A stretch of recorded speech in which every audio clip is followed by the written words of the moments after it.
3, 2, 1. So we generally like getting guests for our weekday episodes, but in all honesty, there is just too much that happened in the last 4 days in the hockey world. So we're going to hold off and just kind of give you a, air quotations, regular episode. Yeah, we could pass up the chance at midweek content. Yeah, there's so much that's gone down. We got to talk about the Jimmy Howard rumors that Darren Dreger broke. Phillies cleaning house. Elliot Friedman dropped a bit of a bomb on the Nylander situation. Chicago traded with Arizona. This is a recording. And the Red Wings have had 2 games. 2 very interesting games since then. So, yeah, we got a lot to cover for a midweek episode, which is content quality. It's a rarity. Welcome to the Winged Wheel Podcast. I am Ryan Hanna. I am Brad Crisco. And that is not Evan Lobsinger. You will not be hearing him today. I'm sorry. There's too much of him recently. Brad and I were starting to get sick. Our eyes started watering. We broke out in hives, and so we told him to stay away. And he gladly did. Why is he not? He's prepping for a dinner party? Yeah, I'm assuming he's hosting, even though he didn't explicitly state that. I honestly believe he might not be, and he genuinely just takes a night to prep. Yeah, he's got to go pick out the outfit, proper shoes, get a good blazer. I assume trimming and shaving for him is like a 3-hour process. Is it he's so huge he can't reach over his shoulders, or he just grows hair in the most unholy of areas? It can be both. Like, I'm talking like the spot right between your shoulder blades where like only like weirdos can reach it. Actually, and that's his only patch of hair. That's his only patch. It's not like he shaves everything else and then that's what's left. You know why he's not here really? Shea Weber has returned from the Montreal Canadiens, and so Evan can no longer hold his. Well, this is the trick. He is actually Shea Weber. Yeah. So we've. So now that he's back, we won't see him for a while. The best guest of all. We had him the entire time right under our noses, kind of, when he was here. On this week's episode, like Brad mentioned, there's a lot happening, but we'll start with the Detroit Red Wings, 2 games that have happened since the last time we spoke. The first one being a Toronto Maple Leafs style loss for Detroit. It was a 7-5, looked to be a drubbing, but then not a total drubbing by Columbus. And that's 7-5 with an empty netter.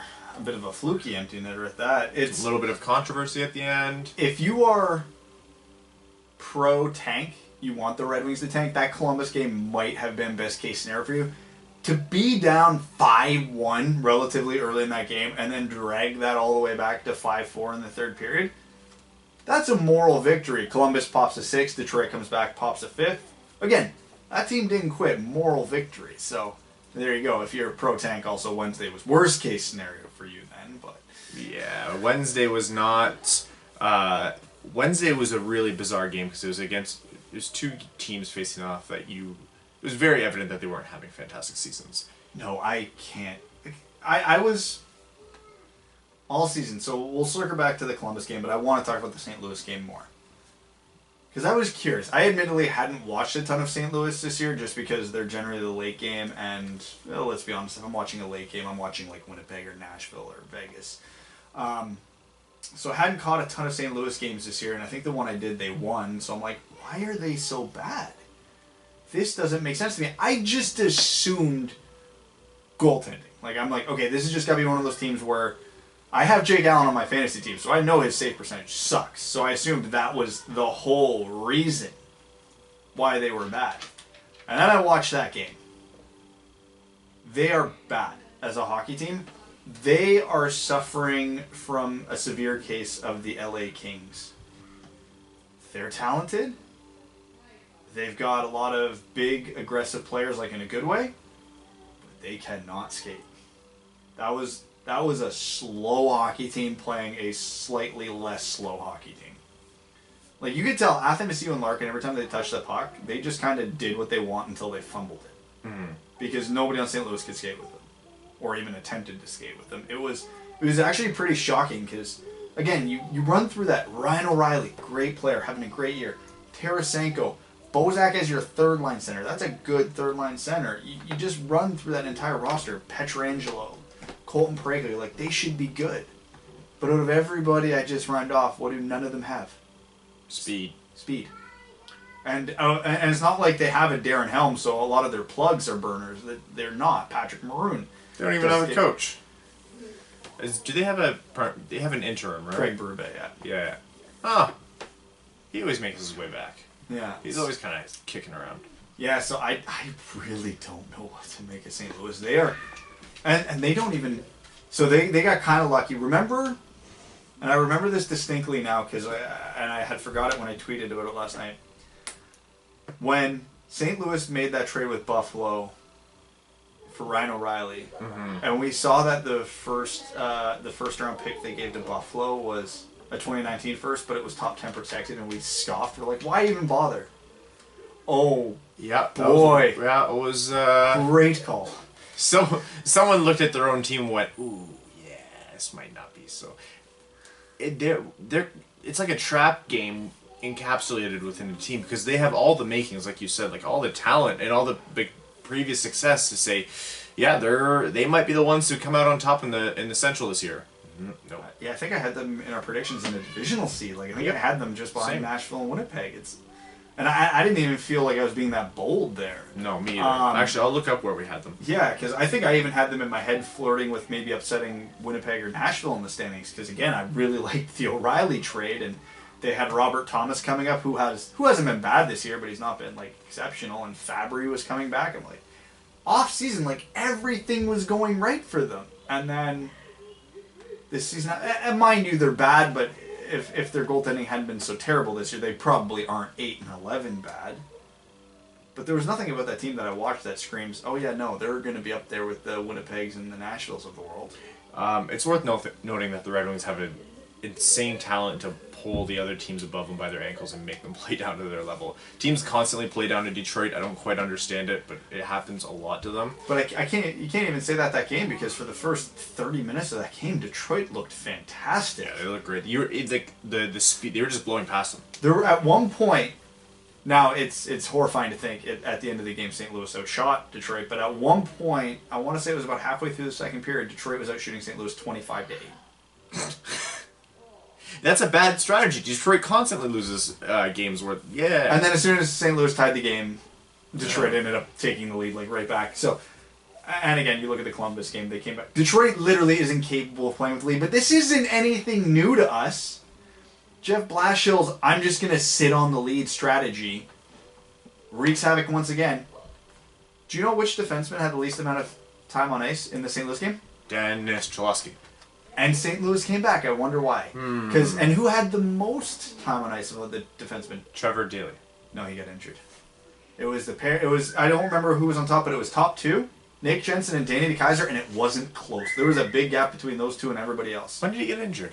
During the St. Louis game. Oh, okay. I was going to say, because I was watching him play. Yeah, I guess I just didn't realize he went out. But, yeah, because you replaced Trevor Daley with Jonathan Ericsson and... Who was a hell of a scratch for one game. Yeah, and then they scratched Martin Ferk to get Jonathan Ericsson back. We'll talk about that in a minute. I have to get back to this point about Blashill because his defenders have been insufferable lately. Danny DeKeyser and Nick Jensen played the most minutes of any Red Wings defenseman in the Blues game by a lot.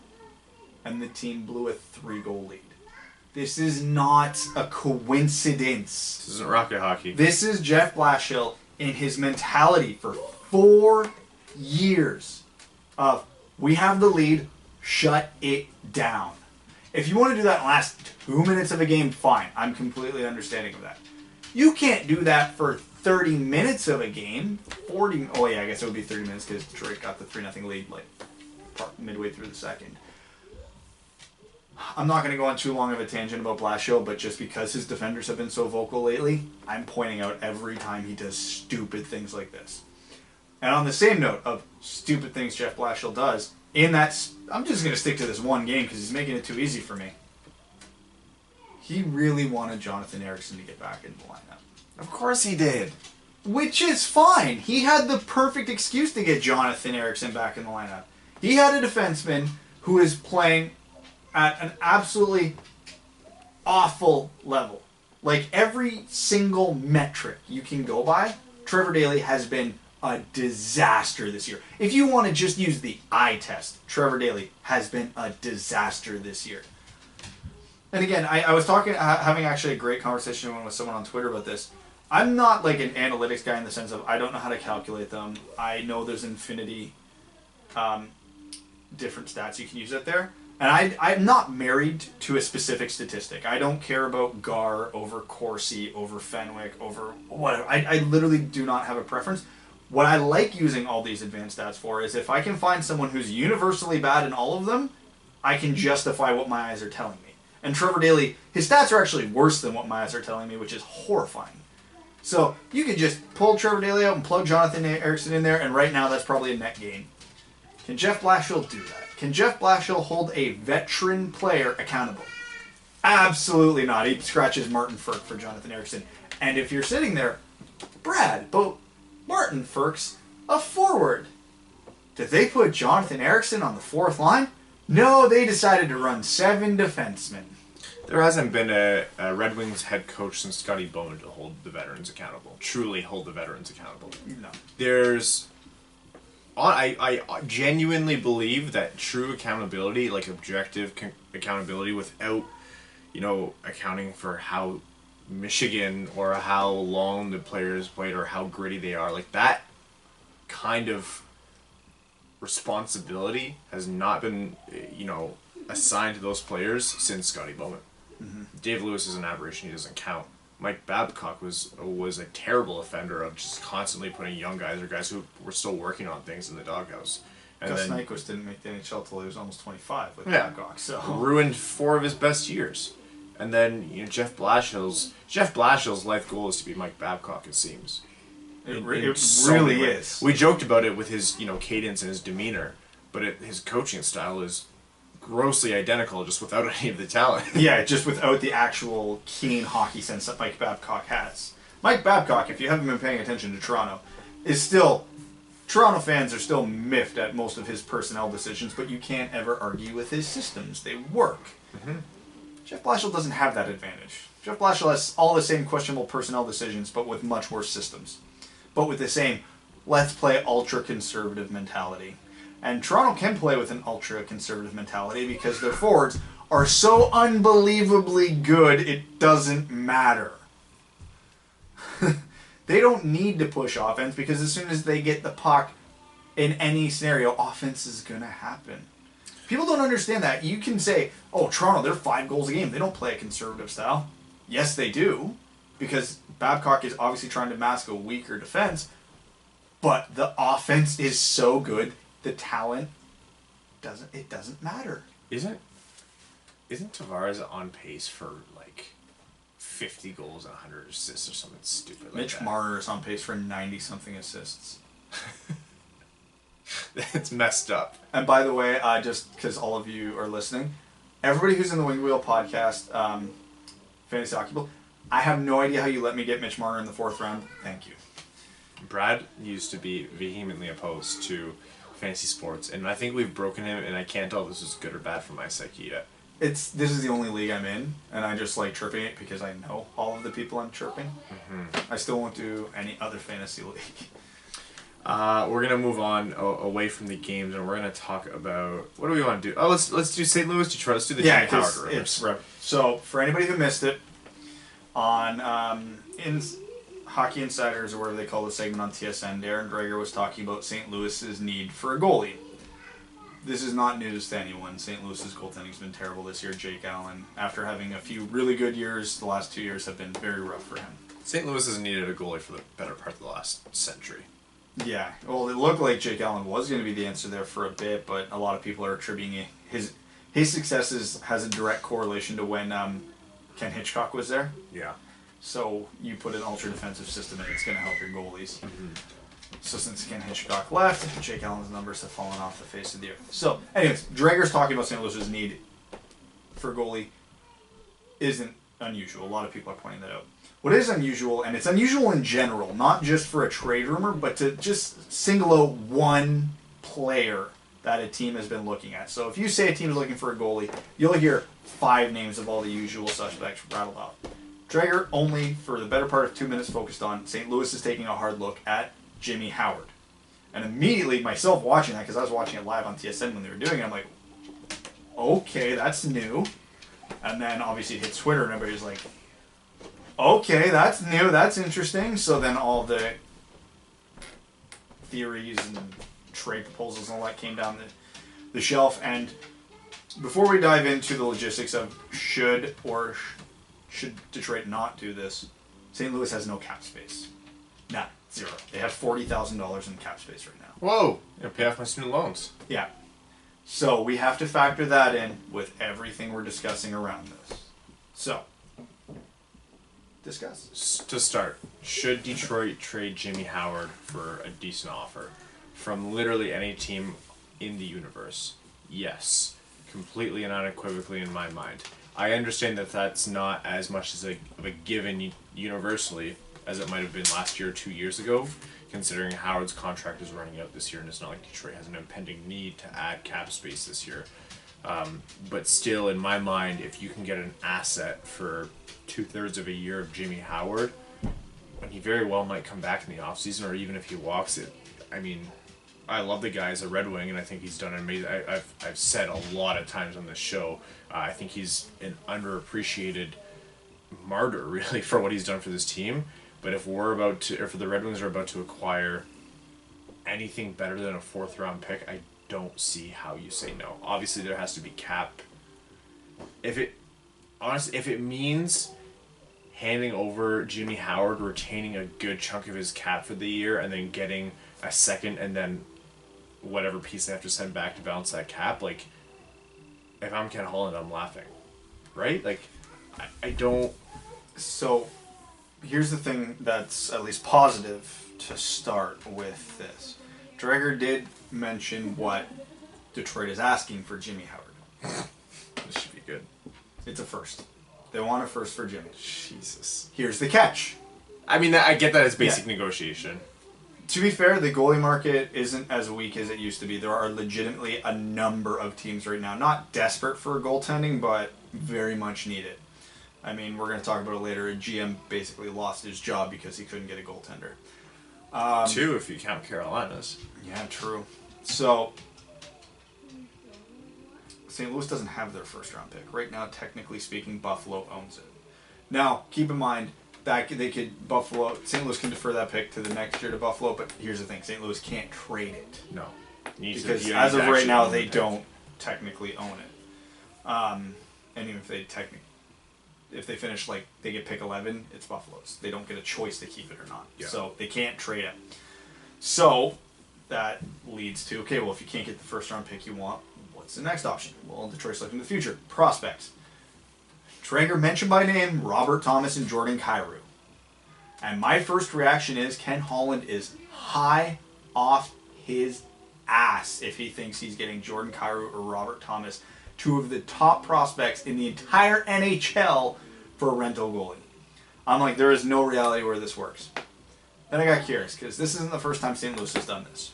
It was only a handful of years ago they traded for Ryan Miller at the deadline in almost an exact same situation. I looked at what they got for Ryan Miller. Okay, this might be possible because they got a 1st plus. Buffalo got a 1st plus for Ryan Miller. So it's Ryan not Miller. crazy.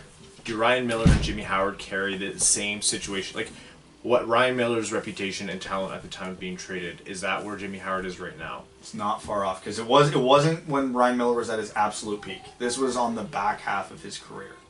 Is this... Like, he was still a good goalie, but at the same time, right now, we're talking about Jimmy Howard, Jimmy 922 Howard. Is he still at a 922 right now? I don't know. Going into the St. Louis game, he was. I don't know where he is at after the St. Louis game. Given that St. Louis scored 3, it's probably still very close to that. That being said, again, you can't even if St. Louis was willing to give up, let's say 922. So let's just say that St. Louis would be willing to give up the lesser of the 2 prospects, Kyrou, because Thomas is on the Blues right now. Kyrou isn't. That trade can't be a 1-for-1. No. Can't be, because St. Louis can't take on Jimmy Howard without shedding some cap. So one of the things, I think it was Max Bultman on The Athletic today, put out a really long article about this, which was insightful. Detroit can kind of kill 2 birds with 1 stone here, but take a huge risk in the meantime. Jimmy, you'd be sending about 5.3 there, so you'd have to take probably north of $4 million back, because just about any team through waiving someone and all that can clear up about $1 million. So we'll set $4 million as the benchmark for simplicity's sake. Jake Allen makes 4.3 for this year and the next 2. So his contract length is the exact same as Jonathan Bernier's. If Detroit has any reasonable confidence in Bernier or Allen, that could be your tandem for the next 3 years. We are wondering who Detroit's starting goalie is going to be next year anyway. Are they going to bring Jimmy back? What's going on? If they bring Jake Allen in, you have your tandem for the next 3 years for better or worse. 2 years after this year. Some people think Jake Allen can't regain his form of a couple of years ago. Some people can. I tend to think he is what he is, and I'm not super high on him. But whatever. Here's the catch on this. If Jake Allen is, if St. Louis is so unhappy with Jake Allen that they're actively looking at Jimmy Howard, it means they're pretty desperate to move on from Jake Allen. So taking Allen's contract from St. Louis is probably viewed as doing them a favor. All of a sudden now you're looking at Kyrou or Thomas being a very real possibility as a return. So are you comfortable with Allen and Bernier for a couple more years if it means getting a legitimate top 10 NHL prospect? Or your other options are, just so I'm not presenting everybody here and specifically Ryan with, here's just the one scenario, take it or leave it. Or you look at, okay, well, do they have any expiring UFAs who are around the same cap hit as Jimmy Howard? And as a matter of fact, they do. And I know St. Louis fans absolutely hate him at this point, Jay Bouwmeester. If you're Detroit, do you take Jay Bouwmeester and play him, scratch him, whatever? But again, you are taking a dead contract off St. Louis books, doing them a favor. So again, you're getting a premium return. This is kind of the same concept of if we were trading Nyquist and coupled Abdelkader with them. It's like, we will pay you a lot more for whatever you got if you can take one of our bad contracts. Jay Bouwmeester would probably be the youngest defenseman on the Red Wings. That's not. I know. I get that joke is a little bit dated now, considering the makeup of the team, but I still had to make it. I was ready to call you crazy. I truly was ready to come into this calling you crazy, but I had not considered the retention of Allen in return. I thought about Bouwmeester, and I thought, yeah, that might be worth it for them, especially because this St. Louis does not spell for a team who's ready to give up on the season. They think they can get back in this, and there's still plenty of time to do so. But $40,000 of cap space is not enough to be able to make those moves. So, taking a Jay Bouwmeester, retaining some of Jimmy's salary for the year, that to me is enough leverage. That's enough capital to garner a big piece coming back. And if it's not going to be a first-round pick, you have 2 star center prospects. That's not so crazy anymore. If I'm St. Louis, do I do it? God, no. I don't part with those guys, and I just accept the season as a loss. It is what it is. But GMs rarely do exactly what they're supposed to, at least in our eyes, which is why we're not GMs. But they rarely do what they're supposed to. See in Chiarelli's entire career, if St. Louis is desperate, if Doug Armstrong is really, really thinking they need to get back in this, they cannot weather the storm of being terrible this year because they're not on the right path to start rebuilding.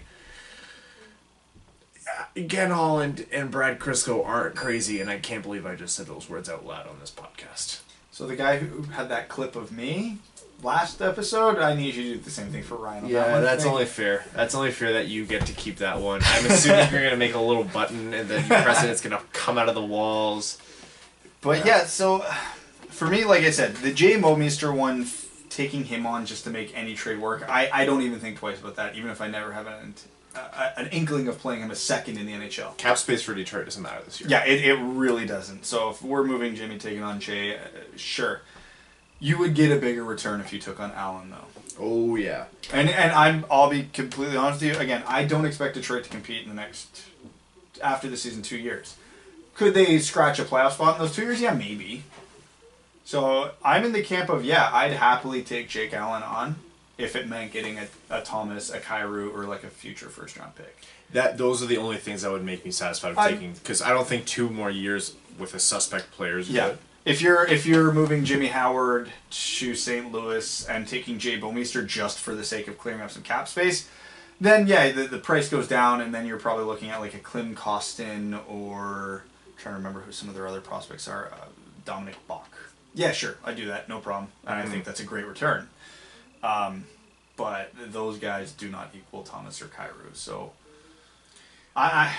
Getting Allen back, it shores up the goaltending for the next 2 years. You know what you have. There's no risk there. And here's the thing, too. For a team that's rebuilding, and it is worth noting, Jake Allen makes less than $5 million. That will be a cheaper contract than what Jimmy Howard will get next year. It's $1 million less. He's 28 years old still. Yeah. Goalies have been known... Like, I'm never... If I see a goalie have sustained success over the course of multiple seasons, I will legitimately almost always have faith in them coming back.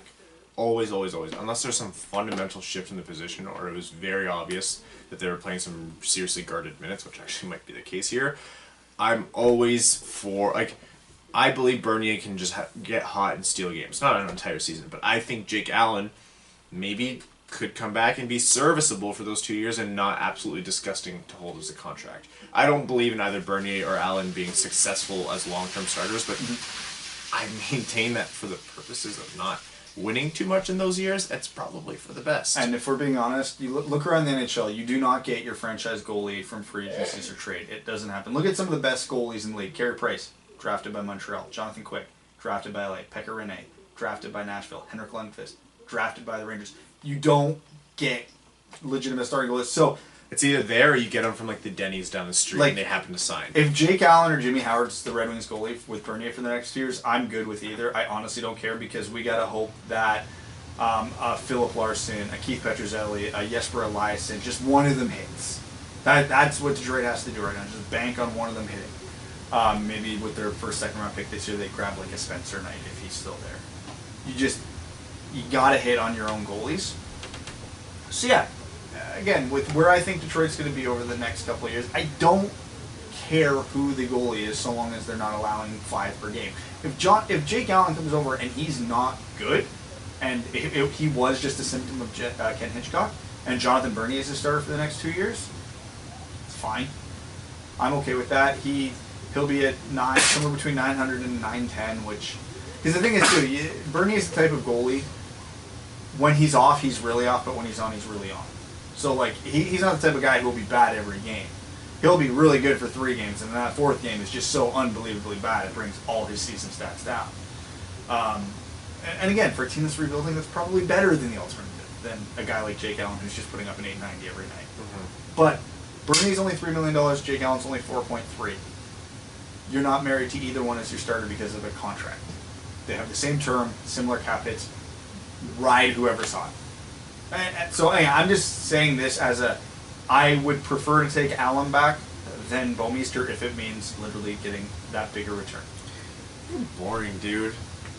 I was coming in here expecting you to say keep Howard. All right, let's say they offer a second, a third, and Bouwmeester for Howard. I would do it, but I think that would have to be a last-minute deal, and I get the inkling a couple teams want to get something done before the deadline, before the seasons are lost. St. Louis still has like 60 games this year to right the ship. That's a lot of hockey.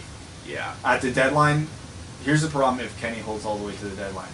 If St. Louis doesn't right the ship before then, you've lost a buyer. They're not going to bother because they'll be way out of the playoff race. I don't think what I just presented is I think that's if you told me before the season Ken Holland would get that, I'm like, that's a steal. Yep. But it's just that it's tantalizing to have the other option right there. It is. And if you're a good GM that's worth your weight in GM currency, then you have to go for that. And the other part to this is we're only talking about hypothetical trades with St. Louis here because Drager was so matter-of-fact saying it was St. Louis who was kicking tires. St. Louis isn't the only team in the market for a goalie right now. Philadelphia is a great team on paper that cannot buy a save. Philadelphia, another team that's been looking for a goalie since Bruce Goloff was good. You think they'll trade us again after the Mrazek experiment failed for them? Yeah, they're creatures of habit, GMs. They'll probably say, well, it's not the same GM. Yeah, that's true. How is Hackstall, not Hextall, Hackstall is the only person to survive that. You have a guy with all the talent in the world, and you're just underperforming this much. I get it, the whole goalie thing, but even like Ivan Provorov is not having a good season. Ivan Provorov was on track to be one of the best. Like he was my sleeper pick for a Norris Trophy candidate this year, and he's not having a great season. And nothing irks me more than when you have great young defenders who are just being wasted. It's true. The thing is, though, they're much more in the market for a hard rental because they got Carter Hart, arguably the best goalie prospect outside of the NHL right now. Ironically, one guy that we didn't even touch on, one of the other best goalie prospects not in the NHL right now, Ville Husso, who's in the St. Louis system. Oh. So there could be something there too. But yeah, so I don't think you get as big of a return from Philly because I don't think they would have much intention on re-signing Howard or whoever they get. And the goalie market looked like there were going to be a lot of top-end goalies available out there, and all of a sudden there isn't, because who's been leading the Metro for most of the season? Columbus. So we were, even when we had Allison on the episode, we were wondering, is Columbus going to be buyers or sellers at the deadline? Because they're, and it was all dependent on, well, they're first. All these teams messed up by not picking up Meckel anyway. He's on waivers. Yeah, well, they can get Scott Darling now, but now all of a sudden Columbus, if I'm Columbus's GM, I'm not being a seller at the deadline when I'm hovering in and out of first place in my division. Columbus as a franchise has never won a playoff series. How much would it mean to that fan base? How much of that I'm going to actually rephrase this. How much of the fan base would truly complain if they kept Bobrovsky and Panarin, lost them at the end of the season for nothing, but went to the conference finals? Oh God, it'd be worth it. They'd be so worth it. Like, some teams won't have that mentality, but Columbus will, because this is a franchise that has existed since, 1999, and they have not won a playoff series. They don't have any pages in their history books. You can't buy that. If you're a team who's not playing in the original six era, who's never won a playoffs, who has no history, has no success, whose greatest player ever is John Tortorella as a coach, I understand that's an insult to Rick Nash. I'm just trying to be stupid funny right now. You're exactly right, Brad. You keep Panarin, you keep Bobrovsky. Unless you're going to get anywhere close to true value back for them, keep them, win the playoff series. Maybe it inspires them. You pull the same thing Toronto's pulling with Kawhi Leonard right now and try to keep them. Like, it is what it is. And if they're going to walk, it'll suck, and for sure you're going to be down. But if teams are offering you a pittance in return, keep them. Shoot your shot. Shoot your shot. Just takes Bobrovsky one series to get hot against the Toronto in the conference finals, and all of a sudden you're in the cup finals. What Toronto and Tampa Bay are going to have to play by the second round anyways, because of these stupid playoff. This is the best year to really display how stupid this playoff series is. Oh yeah, the Metro's a travesty, the Atlantic's a powerhouse, and three of the four teams in the Atlantic right now that are truly elite teams are all gone by the second round. That's disgusting. Toronto and maybe not, because one of them will slip into a wild card spot and they could, in theory, upset Columbus. Right now, I think Columbus would be getting Boston in the first round or something like that. That would be a hell of a series. But in Columbus, very well, they might fit. Like, say they outperform the rest of the Metro. They make it. Washington dies out. Pittsburgh doesn't recover. They're the only team that kind of has it all together. They come out there in the conference finals. They play a battered Toronto. They play a battered Tampa Bay. That's not so crazy to see Columbus in the finals. Funny timing. I just got a notification on my phone. Panarin shows patience, Rusev. Stupid. So as we're talking about it, there's a Panarin highlight. I was expecting to be a Panarin signing. Can you imagine? We've never had that kind of cosmic. But anyway, taking the whole Columbus thing and circling it back to the Howard point I was making. I'm sorry, I just called Columbus in the Cup Finals, and you want to circle away? Yeah, because I want to get back to the main point. Our tangent's gone too long. Bobrovsky is not likely to be on the market at the deadline. So the key goalie piece that everybody would be buying for at the deadline is probably not going to be there. Who are the other UFA goalies that would be tantalizing the team? Mike Smith, because Riddick is starting in Calgary now. Well, Mike Smith's been terrible. That's why Riddick is starting. Cam Talbot, Edmonton. Okay, well, Mikko Koskinen's starting now because Cam Talbot has been bad this year. So who's your rental goalie that teams would be willing to part with? Right now, that list pretty much starts and ends at Jimmy Howard. Which is such a good year for him to be posting in 922. It is. So, well, it could have been bad because had Talbot had a big year, had Smith had a big year, had Columbus had a poor year, all of a sudden this is a very watered down market full of price goes way down because you can have your pick of whoever you want. Yeah. Right now you've got, and there's always a sleeper team who's looking to improve their goalie. Right now we know Philadelphia and St. Louis are. There might be another team that might kick tires on it, like Tampa Bay. I don't know how long Vasilevsky's out for. Might kick tires on a rental. I'm not even going to bother thinking. Matt Murray's injured in Pittsburgh and been having a down year. So Ken Holland has a good opportunity here to drive the price up on Howard. And the one thing we haven't talked about, okay, but what if Detroit wants to keep Jimmy Howard? You trade him anyway and sign him in July. That's it. That's the end of the story. That's you can absolutely bring him back. Montreal did it with Buchanan's last year. There's been a lot. There have been a few topics that have come up that have really kind of like enraged a lot of like the hardcore, like heart and soul Red Wings fans who just like they really care about the player and they care about the reputation of the team, the history. The Jimmy Howard being traded has irked a lot of people, and I want you to listen to what Brad just said. He can come back in July, and he might actually likely do it because he loves Detroit and he's not interested. And if you're Jimmy Howard, wait, you mean I have to leave Detroit? I want to do that. Yeah, but you'll be gone for like 5 months and you might get a cup out of it. Oh. You think 100... The guy's been barraged. He's been absolutely battered by shots for the last 5 years. I think he'd be understanding of the situation. And what's the worst case scenario here? Jimmy goes to, let's say, St. Louis. St. Louis gets stupid hot. Jimmy plays out of his mind, goes deep into the playoffs. I like it here. This is fun. I like not having 35, 40 shots against the game. I'm going to extend here. Okay? Well, this is why you signed Jonathan Bernier to a 3-year contract instead of getting a 1-year rental. You have your backup plan. You can go out and find whoever next summer's Curtis McElhinney is to just come in and be an adequate backup. Yeah, it's not ideal. You're going into the offseason with whoever. Or, again, going by all the same logic I was talking about Jake Allen, go find a mediocre goalie who makes too much money and a team's willing to give you an asset to take him on. Nobody's going to claim Scott Darling on waivers, but maybe Carolina's like, hey, we'll trade him to you. We'll give you like a 5th-round pick and we'll retain like $1.5 million of his salary. And Detroit goes, oh, 2 more years and we're barely paying him to be a backup and we get a pick out of it? Amazing. So... There's so many options here. There's so many options here. There's no option that I see here where I'm pro Detroit re-signing Jimmy now. I'm so happy you came around, Brad. I'm still very much in the camp of, unless we're getting a huge return on a guy like Jake Allen, bring Jimmy back in July. We need someone to bridge the gap, and Jimmy's the guy to do it. It's fine. It's all good. But get your assets now. As far as I know, Jimmy doesn't have any kind of no move, no trade, right?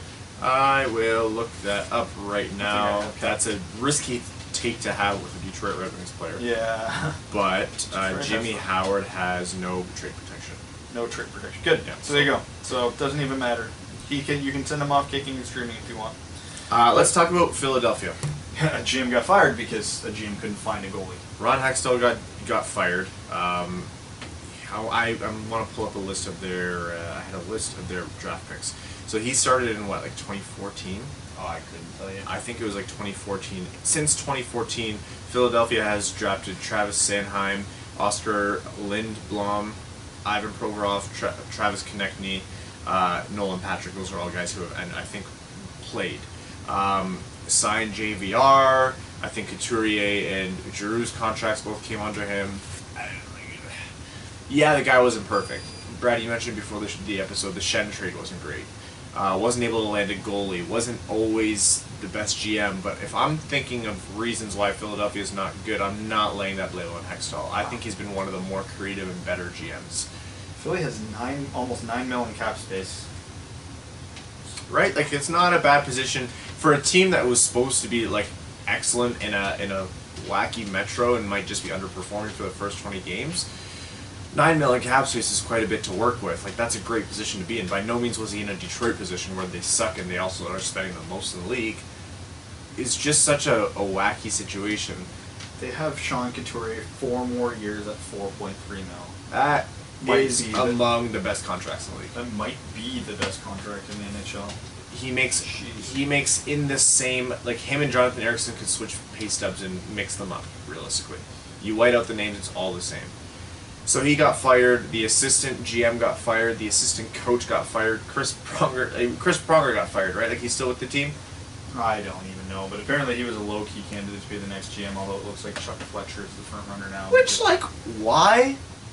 What is... Old boys club. It's serious. Well, I mean, it came out that the ownership and the upper management wanted the team to be more rough and tumble because they weren't winning and the fans were getting upset.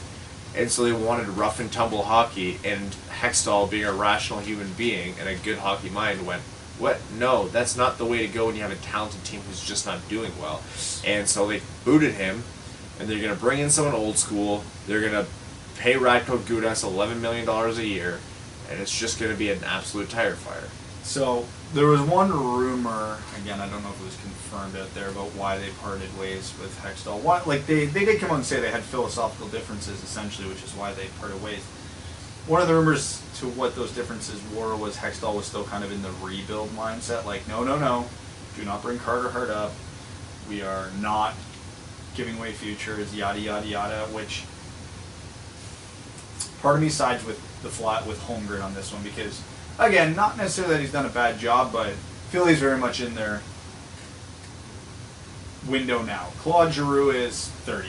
Voracek is 29. JVR is 29. Couturier is 25. Wayne Simmons is 30. Like, they're on forward, they're a very old group outside of like Patrick and Konechny as far as their key pieces go. On defense, they're very young. That's the one thing where they have going here. But on defense, Gostisbehere and Provorov are 2 stars, but nobody else is there. But the team's real true stars are Giroux and Voracek. And again, they're basically 30 each right now. This isn't a big window. Could you hold it until next year and still be competitive? Yeah. Yeah, it's not like you needed to get it done this year, but if Hextall was talking like, no, we're still in like the 3 to 5 year window, sorry, you don't have that. But so it's all in the fine details here. Was he looking at, no, 1 to 2 more years we're going to really compete, or it looks like they're just kind of patient. I do agree with you in that they should be challenging a little bit more. I don't know. It just seems to be interviewing Chuck Fletcher, him being the front runner, is just there's a report that came out that said Yzerman was on their list, even though they knew that let's go back to Detroit, which I was like, that's nice. They were talking to a source in Philly. They said, yeah, we talked to him. I went out and visited him, but he said something along those lines. You could see he's pretty committed to going to Detroit next year. Like, oh man, that seems. Please don't get us in any legal trouble here. No, keep saying it, because it's I'm enjoying it. I just kind of play those clips on repeat. My background at work is just that recent tweet that he's pretty committed to Detroit, tiled across the monitors. So my phone screen, I've tattooed it on my back. The little Twitter bird is actually quite painful to tattoo in blue. Oh, you got it filled in. That was your mistake. Yeah, of course. Yeah, Philly's been weird. Honestly, Holmgren might do something stupid and trade for Howard. He might, but again, right now. Okay, this is me looking at it from a Detroit angle, which is kind of dumb since we're talking about it from a Philly angle right now. St. Louis has all the more reason to give a bigger return than Philly will. Philly doesn't need the cap space to take on Howard. St. Louis does, so St. Louis would have to send more over, and Detroit can use that as a, okay, fine, the price goes up. Yeah, they absolutely Philly would be the easy trade. It'd just be like, all right, Philly, we're going to take your first, and you're going to take Howard. End of trade. Whereas St. Louis is like, man, we need Jimmy, but we really need you to take a contract. And Ken can go, interesting. Well, Philly's willing to give me a first. Sounds like you're going to have to give me more than a first now, or a Thomas or a Kyle. So, Philly is the team right now that Detroit should be playing off of. Like, hey, Philly, Jimmy's on the block. What are you saying? And then run to St. Louis with whatever Philly says. But St. Louis is the home run swing. Yeah. But the longer Holland waits, the less likely St. Louis is a buyer. So Philly might end up being the most likely scenario. We're going to start fighting pretty soon because, we're getting in the territory now where I'm thinking there's a lot of buyers for Jimmy Howard. If Ken Holland doesn't move him because he believes that he should keep him, I'm gonna add that to his naughty list. Oh no, and don't get me wrong, I'm in the same boat here. I do not wait, and there's a lot of ways Holland can screw this up. And I still tend to think that Jimmy's not going to be traded at all, just because I think they are going to extend him, and it wouldn't be right to trade Jimmy away and then sign him back, even though we did it with Chris Osgood under Ken Holland's tenure. Anyways, does everybody else forget about St. Louis Blue and New York Islander Chris Osgood? Anyways, I've been catching some heat for saying Chris Osgood is a Red Wings goalie legend. I think I don't know how I have to. He's a Red Wings legend. I'm in the camp of I don't put Ozzy in the Hall of Fame, but like you can call him a Red Wings legend. That's fair. He's one of the greatest goalies in the team's history. Yeah, he's got 3 cups with the team, albeit I think only 1 is a true starter. 2 is kind of a starter because he replaced Hasek partway through the playoffs. He spoiled the 4th one of his stupid glove hand against Max Talbot, man. That's the part that kills me, is Max Talbot. Yeah, again, Ozzy was a great goalie, but never elite. Anyways, so I don't know, the reason Ken Holland can't wait is Ken Holland is dealing from a position of strength right now, but he is like 1 Cam Talbot hot streak or 1 Columbus Blue Jackets losing streak away from losing the market. Yeah. Teams are less likely to pay for a goalie for 30 games as opposed to 60. In 2 weeks, he could go from having the only viable rental goalie market on the option to all of a sudden there's no buyers, or Jimmy's not the number 3 option, to there's no market at all for Jimmy because Philly picked up Bobrovsky and St. Louis grabbed Cam Talbot. This is the same thing that I was screaming about last year with Mike Green. Traded him as soon as damn possible. They waited until the deadline that he's fused his spine together. It was absolutely, in my mind, still an utter failure of management of assets, knowing that Mike Green was really only on that team to be an asset to trade for. He had 1st-round pick value, and then he didn't even end up getting traded because he broke his back. At least with Mike Green, you could make the defense that, okay, but there's 18 teams that could use an offensive right-handed shooting defenseman. Right now, as far as we can tell, there's really only 2 teams that need a goalie. That's true. That is true. It's funny that Mike Green didn't end up getting traded with those 18 teams being potential buyers, but your point still stands. I want to get to overtime soon, but we do have a couple more things to talk about. Yeah, first, sorry, this is going to be a long weekday episode. Nylander. We're on the clock here. I think we're down to like 48 hours. It's Saturday. No, it's Saturday. So 48 hours from the time of recording, it's currently about Thursday night, so maybe less than, or a little bit more than 48, but still 2 days. Nylander's got to be signed somewhere if he wants to play NHL hockey this season. Yeah. Now, it wasn't that there's anything new on Nylander. It's not that there's the deadline that's interesting. It's Elliot Friedman, one of the most reputable insiders in all of hockey. Top 3. Future insiders. Guest star on this podcast. Yeah. Jeff, Merrick, can you talk to Elliot? Get him on here. Anyways, yeah, we've had half the 31 Thoughts podcast on here, if you're not counting them all. He went on TV, on national television, and just blankly stated, no matter what happens over the next few days, I do believe this is William Nylander's last season as a Maple Leaf. Whether they sign him to a 6-year contract and trade him before the draft, whether he holds out for the year and never ends up signing a contract with the Leafs, whether they trade him now, he doesn't see a reality in which Nylander's a Leaf past next year. The only thing I can read from that is this negotiation has gotten ugly at some point. Because to just say, even if he signs a 6-year contract, the Leafs are going to trade him. It's either gotten ugly or Kyle Dubas has said, okay, we cannot afford to keep the core of this team together past X date unless you sign for under X dollar, and Nylander said no. I think I even mentioned it a couple podcasts ago. There was a rumor floating around that Matthews' deal is already done. They've agreed to a number in principle. They're just waiting to see what Nylander does before they announce it because they don't want Nylander to base his contract off Matthews' contract. For all we know, it's the same thing with Marner. It would actually be real smart of Dubas to go, okay, Austin, this is your number. Mitch, this is your number. I know what I have in cap for next year, and he's going to Nylander. I have 6-4 to work with. Mm-hmm. That's what you get. We're not going $1 over that.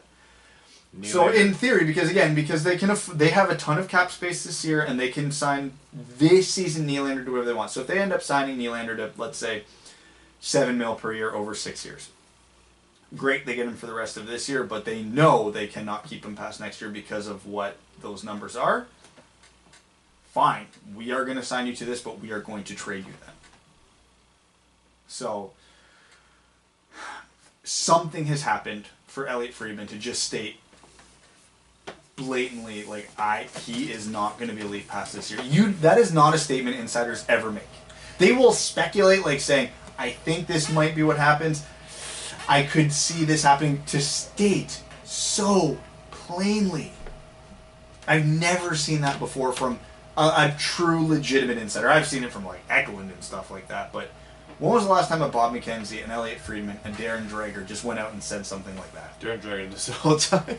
No, he will say, I have heard, there are rumors, he will throw out what's out there, but he will never say, I think this is what's happening. Oh boy. Sorry. Christmas music to go with the occasion. That's gonna come up beautifully. At least it was Christmas music. That could have been way worse. Someone just texted me, said check Twitter, and so I thought something happened in hockey, but they just sent me a dumb meme. It was a moth meme. But yeah, so I am very curious. Like I'm very much in the camp of I just want this Nylander saga to be over. I can't wait for Saturday. I'm sick of hearing about it. I'm sick of talking about it. But it, even beyond the implications, I was just fascinated to hear Friedman state that. So here's my take on what Friedman said. Friedman, if you ever read the 31 Thoughts articles, which you should, he doesn't make a lot of predictions. He just comes to a lot of logical conclusions. He says, X team is hurting this way. It would make sense for them to be looking at this. A lot of the times he's right, and he does have that kind of thinking, and he is a true insider with like the upper echelon of NHL administration. However, a lot of the times he's just kind of putting out his thoughts. So there is, in my mind, a small chance that he was saying he believes that because of the way this has gone, that it's taken this long, that the way the numbers are shaking out, it's just not going to work. Does he know something happened? I'm not sure that that's the case, and he wouldn't report it. Because this is the gold standard for hockey news right now. I'm not sure he could know something and not put it out there. It just doesn't make sense. So there's a couple things. I'm going to go out on the limb and say I don't think that's what happened here, because sometimes people will say something on TV and then they're like, oh crap, I worded that poorly and now Twitter's having a field day with it, so they'll go out on Twitter or the next time they're on TV and they'll be like, whoa, I understand how this might be construed, but this is what I meant. I have not seen any of that pedal back from Friedman. And again, just the way he stated it, it sounded like this was coming from a source. Like this is what someone has. But he would told. disclose that, right? He would say like a source has told me, or like something. I don't remember it verbatim. He might have actually said a source. I don't think he said. You know, but either way, it's weird. Like I don't know how to else say it. It's weird. I've never seen an insider say something so bold on something so controversial. So bold, but on something that's not done yet and go a million ways. I've seen people throw out, like, again, it's all in verbiage, right? You can throw it. Even Dreger with this thing, he's like, right now, Doug Armstrong has been at the Red Wings games. I've heard they're keying in on Jimmy Howard. But just by throwing in the I heard, it immediately means, okay, this doesn't mean anything. This is just what I've heard. It might be nothing. Take it as you will, blah, blah, blah. There was none of that in this statement from...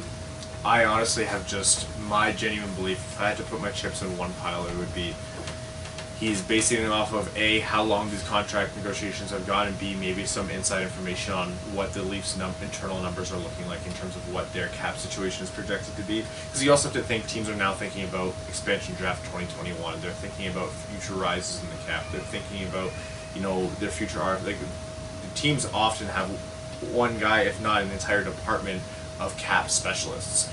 I genuinely just believe that no one ever expected it to come this far, and Friedman went, well, that's a lot. Like, there's no way the numbers work beyond this. My ultimate guess is whether it's someone in the Leafs organization who told Freeman this is what Dubas's hard number is, or if, like you said, he came to the logical conclusion. I think Toronto has a rough idea, if not a firm idea, what they're going to be paying Matthews and Marner, so they just know we can't afford you past this. If you want to bridge it, great. If you want to go long-term, great. Because one of the things that I've heard out of Nylander's camp, again, rumor, is that he wants a long-term because he's really nervous about how the next CBA is going to go. And if anything gets scaled back, contracts get scaled back, and he doesn't want to miss that boat on a bridge, and then his next contract comes with whatever new restrictions might pop up. If there are any, we don't know. Apparently it's been a worry of his. So. That doesn't even make sense because the owners are happy with their fit. The owners are, if anything, are at risk of losing their 50% share, going down to 49 or 48. It won't happen in my mind. I'll say 50-50, but again, if that's his worry, that's his worry. Yeah, there's I don't know, but and again, he's he's young. He knows that if the Leafs trade him, he's not going to be playing with Matthews and Marner, so odds are he doesn't put up the same amount of points. So then if he's on the bridge, his next contract goes down again. It really burns him that Marner is putting up 103 assists this year or whatever. Yeah, Mitch Marner is going to get paid $10 million next year, like with the numbers he's putting up right now. Unless he truly takes a hometown discount. I think Mitch Marner at anything under 10 mil right now feels like a steal. Just with his... Mitch Marner would be the best player on a lot of NHL teams. He'd be the best player on about 27 NHL teams right now. Again, not to say that I think Nylander would do just as well on this team. I truly do believe that. No, Nylander and Marner are not in the same category in my mind. They are not. Really? No. I don't think Nylander's that far off. I think playing with these players, I don't see him being the only one off of this insane pace that they're on. Nylander, well, it depends how you value players. Nylander is not the type of player who drives the offense like Marner does, who makes the players around him better. Nylander is more that traditional finisher on the wing. Not to say that he's a one-trick pony, because I do put Nylander in the upper echelon of wingers in this league, but man, like Marner's making a case to be a top 10 player in the league right now. Oh, absolutely, he is. Nylander's best case is what, 50-ish, top 50 player maybe. I don't think. I think playing with Tavares and Matthews and Marner. Exactly. Like I have Nylander's pretty firmly a $7 to $7.5 million player. I think Marner's a $9 to $10 million player. I can't confidently say that Marner's $2.5 million more valuable than Nylander. I think I can. I do. Just even the eye test, like. Marner's just a wizard out there. He might. We haven't even seen Nylander in this system, though.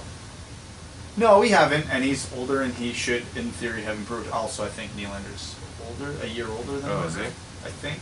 Yeah, I think you might be right. So, I don't know. I just, to me, Marner's on another level. Maybe I'm biased because he's been doing so well for me in fantasy. I think. The worst part is, I know you mean that. Let's talk about, just very quickly, Calvin Pickard got waived and then picked up by Arizona? Sure, whatever. Scott Darling got waived. Is getting clear waivers. Nobody's touching that contract. The only way Carolina's getting rid of Scott Darling is via trade, where Carolina retains some of his salary. And then Arizona and Chicago had a trade. So this trade, when it broke, my first thought was, so the trade was, Chicago sends Nick Schmaltz to Arizona in return for Dylan Strome and Brendan Perlini. So my obviously the main pieces of this trade are Strome and Schmaltz. My gut instinct is either Dylan Strome's a lot worse, or everybody's gotten sour on him a lot more than I thought, or Nick Schmaltz is a lot better than I thought. Because that didn't make to throw Perlini on top of that was confusing to me. And again, just Chicago, Arizona making a trade. They're becoming a parody of themselves at this point. It's like no other team exists to them. Well, Schmaltz is no schmuck. No, he's not. He's good. Like he's a good player. He's should be a 20-goal scorer in the NHL pretty consistently. He's a good second line center, maybe a third line center on a contender, which is fine. But I mean, Strome's got all the potential to be as good as Schmaltz. And then you throw in Perlini on top of that, who's a 15 to 20-ish goal scorer. It just feels to me like Carolina gave up on Strome. There's got to be some. You mean Arizona? Arizona, sorry, yeah. Arizona gave up on Strome, and I've heard the criticisms of Strome. He doesn't play with enough pace for the NHL. His skating's not good enough for the NHL. But the other part of me is like, he's 21. Schmaltz is only 22. No, I know, but I don't know.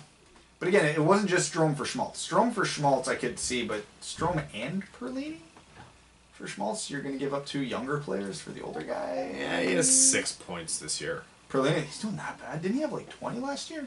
He 17 goals and 13 assists in 74 games last season, and he currently has 2 goals and 4 assists in 22. Oof. So this just feels like a traditional case of selling low. Like, hey, Strome hasn't been doing a ton for us this series. Mind you, they've been playing him on the fourth line, so what do you expect? Mm-hmm. And Perlini's having been down years, so like, screw it, unload now. Right? It's just even if you don't believe in Strome and Perlini, again, put them on the top line or the top 6 for the next couple of weeks. Let them put in some points and then sell. Get a bigger return than Nick Schmaltz. Maybe they believe in Schmaltz. Schmaltz could be on the upswing. I'm generally a believer in John Shake as a GM.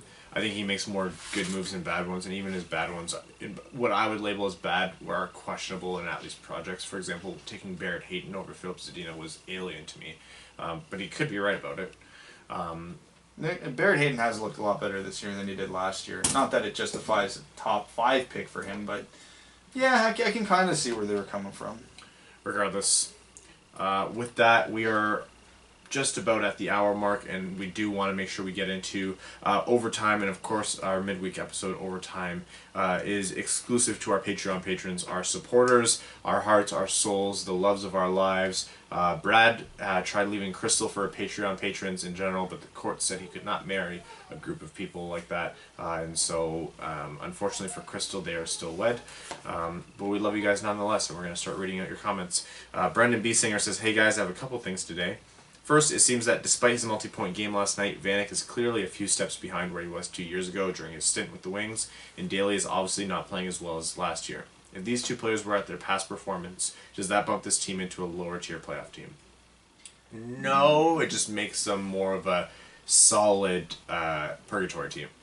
Yeah, it's almost a blessing in disguise that they're as bad as they are because, again, I don't want Detroit to just creep in the playoffs, get bounced in the first round, or just miss the playoffs. And the East is pretty strong this year, so Detroit looks like they're still going to get a good draft pick. But yeah, no, you're not wrong. The more I watch Thomas Vanek, the more I don't know. I don't want to say get fed up with him because he's an interesting player to watch because he's one of the few players left in the league that just goes out there and tries shit.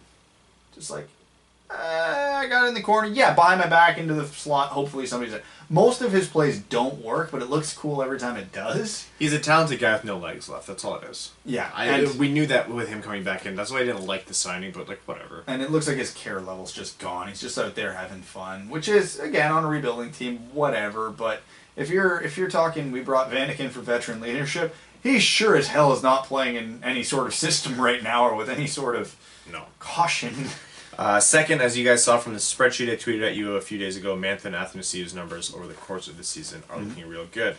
I think that's super impressive considering Mantha's slow start to the season and Athanasiou's unlucky start. Lastly, just want to say how this is the most I've enjoyed a Red Wings season in a long time. The young core is fun to watch, and there are positives and losses and wins.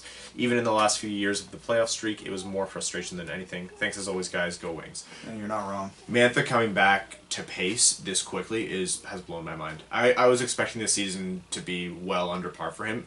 The guy actually has a chance of hitting that 30 goal mark that we talked about. Yeah, it's a bit of a stretch because he's still a very inconsistent player, but maybe. But he's shown. We hadn't seen any of the peaks. We'd only seen valleys so far. Yeah, it's true. Mantha and Athanasiou are both the type of players, when they get hot, they get really hot. The only difference between those two this year is it looks like Athanasiou has found a way to be consistently dangerous. Even on the nights he doesn't score, he's all over the place. Because he changed his game. Mantha's still the same player. Yeah, exactly. And again, I know I reference the stat a lot, but Athanasiou this year is just, like, his pace is just unreal. He's not getting a lot of assists, but he's not that type of player. But again, I know Athanasiou missed some games due to injury, but in an 82-game season right now, he is on pace for 43 at his current 11 goals and 21. Like, he's scoring at the clip of a 40-goal scorer. That's nuts. Do I think he's going to keep that up all year? No, but the fact that he's even flirting with it is unreal. If he ever develops like a playmaking aspect to his game to go with everything else he's developed, oh man. But the one thing, too, is not a lot of people talk about Tyler Bertuzzi's on pace for 25. Tyler Bertuzzi's on pace for 25. Mantha's on pace for over 20. Athanasiou's on pace for over 40. Larkin's on pace for over 20. Man, a core of 4 young 20-goal scorers, sign me up. Hell, Cholowski's on pace for like almost 15. I think I'm curious to see if Bertuzzi can keep this pace for the year. I'm so excited about the guy, and I love him, and he's the perfect blend of like everything that management loves in a player, but with actual talent. He's everything we thought Abdelkader would be. It's what we want Abdelkader. If Abdelkader was Bertuzzi right now, I would be happy. But he's not.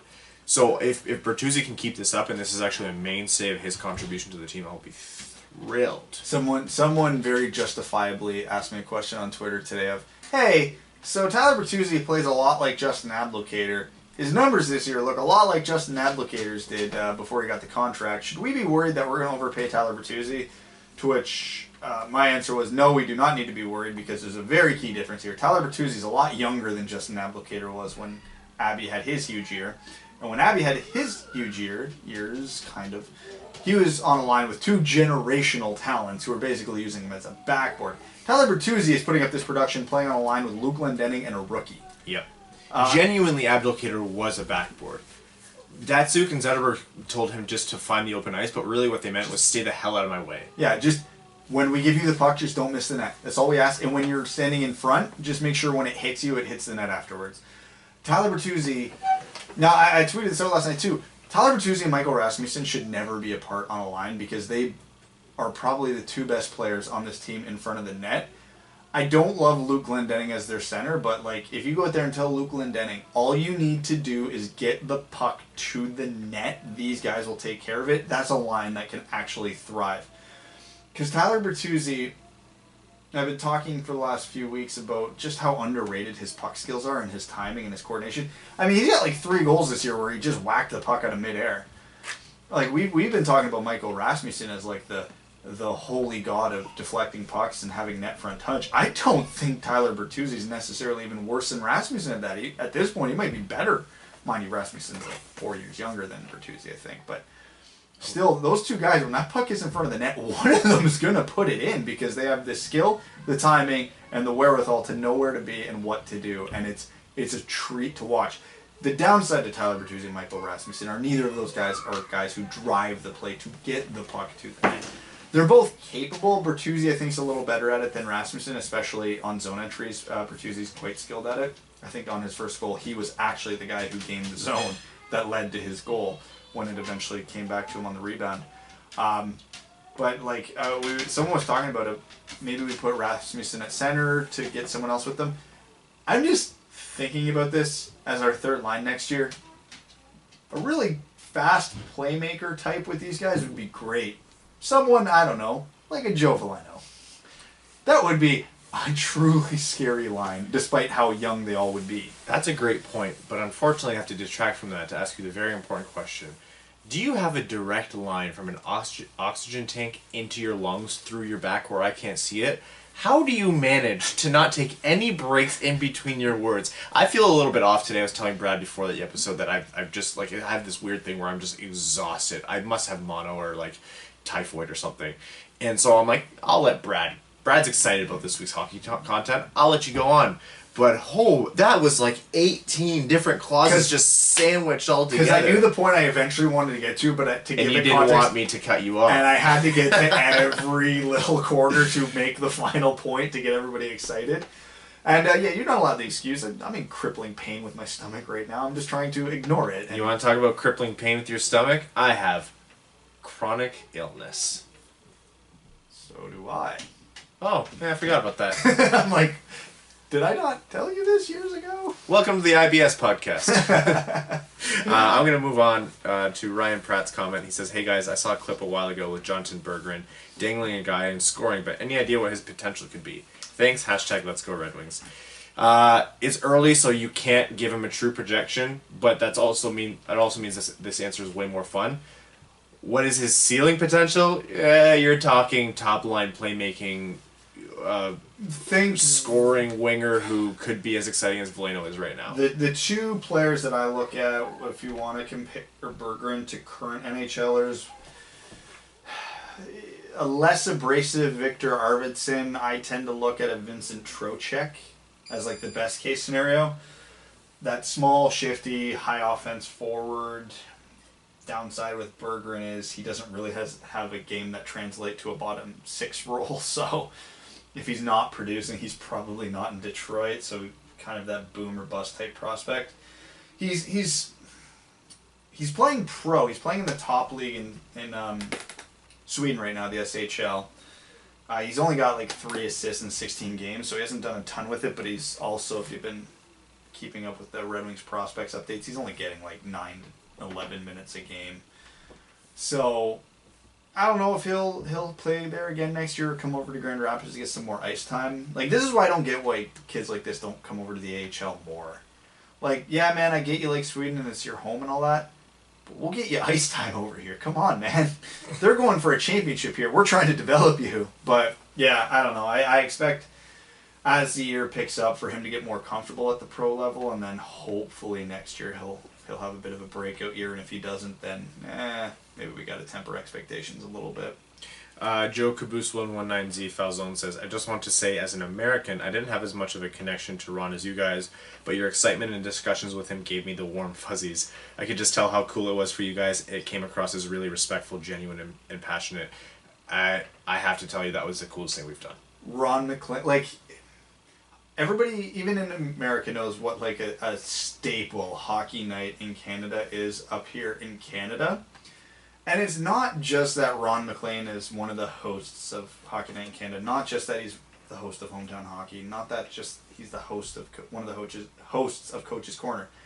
It's that he's the only host I've known in my life. I grew up watching Ron and Don. I grew up watching Hockey Night in Canada back before NHL Center Ice was a thing, and I could only get Red Wings games whenever they were playing a Canadian team. Like, this is what I had. And, like, it's weird because it's hard to quantify how it feels knowing that I can remember watching hockey when I was as young as 5 years old, which was 26 years ago. So I've been watching Ron McLean almost every Saturday night for 26 years. Ron McLean is one of the faces of hockey in Canada across generations. If you had to name the icons of the sport, and you're not talking players, Ron McLean is someone that I think 90% of Canadians would draw on. Like, it's hard to I don't know the U.S. commentators as well, but imagine being like a Dodgers fan and meeting Vin Scully. That's kind of the same thing here, except it's not team specific. It's every Canadian. I'm trying to think of a football commentator, but they pretty much all suck, and so it's hard to. Joe Buck. He goes on to say, anyways, Brad, is Podkolzin still in your top 5? His numbers don't seem to stack up to Doc, Cousins, and a few others with the quality of competition shift, or I'm just out of date. What is your top 5 right now? Podkolzin I waver on. I generally, in the league Podkolzin's playing in, you don't see the numbers from 17-year-olds that you would in the CHL. My top 2 is pretty clearly defined right now. I'm really big on Jack Hughes, obviously, and Capo Caco. Number 3 right now, I tend to lean on Kirby Doc. After that, there's a bunch of names that fall in there. As of this minute, Podkolzin's probably still in my top 5. Him and Dylan Cousins are right there. I've been hearing a lot about Trevor Zegras out of the USNTDP. I honestly have not watched any of him yet this year, so I'm going to have to fix that. Matthew Boldy's been getting some traction and a couple of the defensemen, but as of this moment, yeah, I'd say Podkolzin's still number 5 for me. Blake Berger says, hey guys, new to Patreon. Welcome, Blake. Welcome to the family. Thank you so much for your support. He says, how long do you think Ferk will be on the team? I don't know why, but I really enjoy watching him play when he gets to. Also, pizza rolls. Oh man, that's a transition. I like that. What is the best type and best way to cook, i.e. oven, microwave, grill, etc.? To me, it's combination in the oven, but on the grill is good too. Thanks for everything. We'll talk about Ferk in a second, but you can do pizza rolls on the grill? I'm assuming you can do anything. That's true. Ooh, some smoke on a pizza roll. That's interesting. So here's the thing. I have to say it over. I don't think I've had a single pizza roll in like 15 years. And when I did, I was like an idiot teenager, so I only ever use the microwave. I've literally never had pizza rolls outside of a microwave. Oh, if you put them in the oven, they get a nice, hard, crispy shell. Never done it. I'm one of those suckers where I love them so much. Even if they're soggy from the microwave, I'm happy. Like, there's no... If they're freezer burned and I toss them in the microwave for like 6 minutes to get it thawed, and it's just a gross mess, I'll still love it. So I'm a bad person to answer this question. Ferk, how long will he be on the team? A couple more years maybe, as a filler. I think this is it. I mean, between Svechnikov getting healthy next year, the odds of Veleno making the team, and the odds of Zadina coming up from Grand Rapids, there's just not going to be a spot for him. I mean, they healthy scratched him last game for Jonathan Eriksson. They do not think very highly of him, and We all know what his shot is worth on the power play, but he just hasn't been scoring this year. I think he's got 1 goal. So, man, as much as I love Furky, I cannot think of a single reason to keep him on the team past this year. Honestly, I couldn't, like, them bringing him back this year is so inconsequential to me. Ryan Lewis says, just want to hear your guys' comments and thoughts on NBC's take of Franz Nielsen, the pregame coverage. I know you saw the video I posted. I just still can't get over the cup of shut the heck up comment. Essentially, they said Franz Nielsen had said, like, he's vocal, and he's a vocal leader on the team, and he had said, like, the team has to play better, and they were like, he has 0 goals in he has 14 assists, mind you, but he has 0 goals in 21 games, so you have to take a big cup and shut the heck up. And as off base as that might have been, I'm not a big fan of Nielsen's game this year. That's hysterical no matter which way you cut it. And they're not wrong. They're not wrong. He's not been good. I mean, he hasn't scored a goal, and most of his assists have just been him going, here, Andreas, you go. Yeah.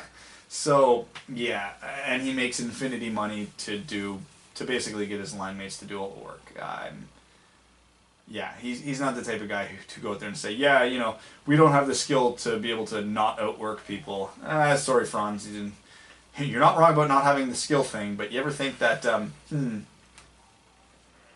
you might be one of the problems there? It's like, if you're out in public one day and you met an asshole, if everybody you met's an asshole, you're the asshole. Your finger's probably broken, right? It's not all the parts of your body that hurt. He says, you guys are awesome, and Brad, I really like the live broadcast during the game. Might I suggest you guys look into possibly live broadcasting a game once a month or so, similar to another podcast that's very popular and does a fight companion for the UFC Fight Nights. That's really something that we can do once a month. Talking about the Joe Rogan podcast? Yeah, I know the fight companion. We can definitely do that once a month. Yeah, we can. Yeah. Like I said, I'm not going to be able to do the stream for you guys every game, but every couple of weeks I can try and hop on for a period.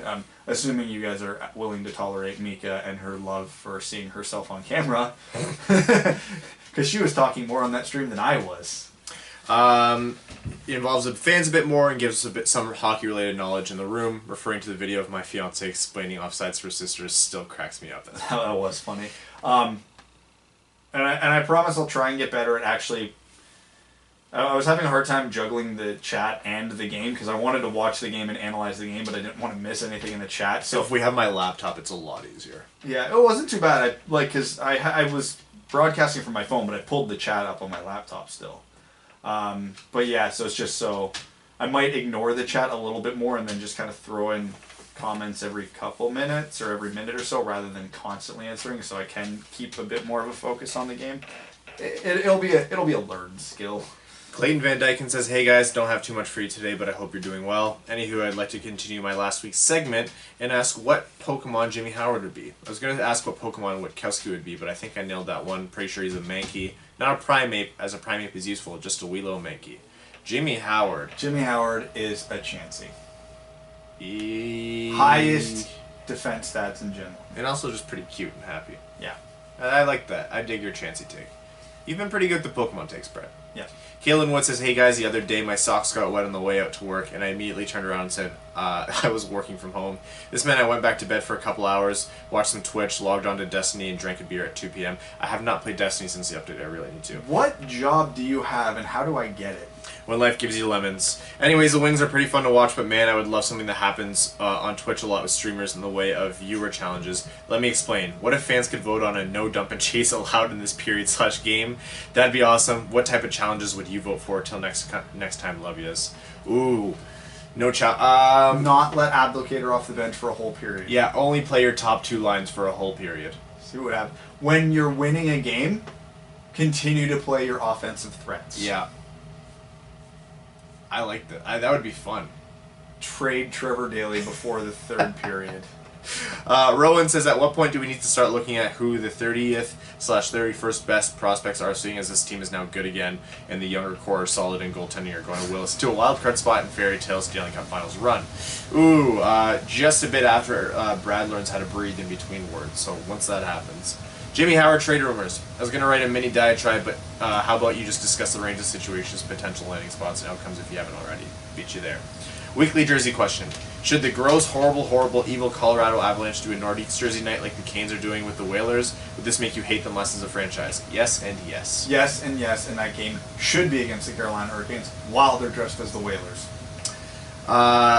Mike Gemignani says, hey guys, just wanted to let you know that you guys are the first podcast I started listening to regularly and since have branched off into the Steve Dangle podcast and 31 Thoughts. Thanks to you guys as well. That's good company to keep. We're doing well, Brad. Let them know that's how we found it. No, I'm kidding. I'm a video game writer, and so I figured I should start listening to some video game podcasts too, and I found a pretty reputable one, started to listen, and they spent the first 15 plus minutes talking about hot dogs and if they need buns to be eaten. It was like off-season content, so I wanted to let you know that it could be much worse. So what's your take? Should hot dogs be eaten without a bun? Absolutely loving the 2 episodes a week and the interviews. Keep up the amazing work. P.S. It's pronounced Gemignani. I won't make you struggle anymore. Thank you. I think it's pronounced with a hard G. We've all eaten a hot dog without a bun. It doesn't mean we enjoyed it. It's not something I'm proud of. Yes, the bun in and of itself is not great. It's not even about the bun, okay? Hot dogs objectively taste like basically nothing. To make a hot dog good, you have to have the bun, so you have the holder to cover it and all the toppings you need to make it not bland. You need your ketchup, your mustard, if you want to go crazy and like get your sauerkraut or onions or whatever the hell else you want to put on there. That's why a hot dog needs to be on a bun. It's not like a sausage where you can just cut it up and it's full of flavor and everything's great. No. You need to sprinkle that thing up to make it a tolerable meal. You know what I really like are the New England lobster rolls, like toast buns for hot dogs. Like they're essentially just big fat pieces of toast and just. I'm definitely just offended some people. This is like a religious food. But I mean, I don't know if I would buy a $5 bun to put with like a 10-cent wiener. No. I feel like it's offensive to the bun to just put a hot dog in there. And to be fair, I'm not saying lobster rolls had hot dogs in them. I know that. I know someone on Twitter is going to bash me for that. That's not what I was saying. I've never had a genuine New England lobster roll, but I've had some good ones. But no, I do like toast hot dog buns, especially if you get like a good crisp around the outside while maintaining the buttery soft.